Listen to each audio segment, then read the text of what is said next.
Okay, Ariana Garcia, Fox Generic. Yes, Steve. What's happened with Caesar and the apes since the decade since the first film?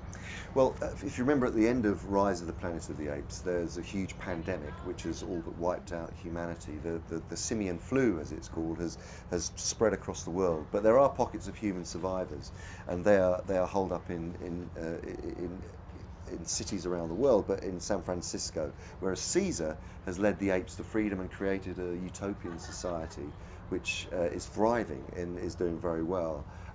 He's tried to bring with him some of the things that he's learnt from his time growing up with humans, and has instilled some laws in the community like apes together strong, ape shall not kill ape, and knowledge is power. They're tenets of belief that he's trying to uphold. Um, he has a family. Caesar has a family. He has a teenage son. He has a wife, Cornelia, and at the beginning of the movie, we see her give birth to a new child, a new infant son.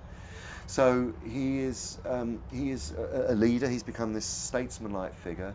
He's born that, we can see the years have taken their toll in terms of the responsibility that he's had. He's much more human-like, and he's now going to be in a position, as we see at the beginning of the movie, where he is internally conflicted because of his link to humans, that this is really going to be put to the test when the humans arrive on the scene.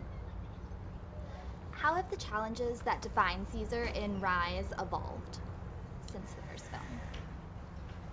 Caesar, as a leader, has a lot to cope with. He has his immediate council of apes, he has his family, and when the humans turn up, there are so many different reactions to them.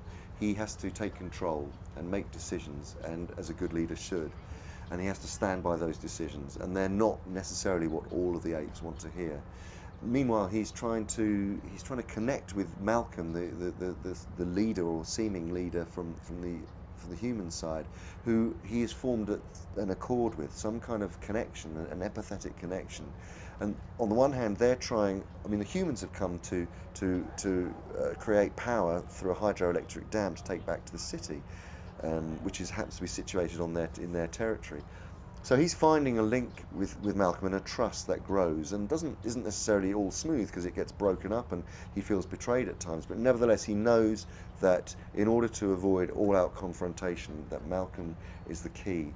And Malcolm feels the same way about Caesar. Unfortunately, that isn't a view shared by some of the other apes, and Caesar has to manage all of those apes' reactions. Great. Well, thank you so much for your time. Thank you.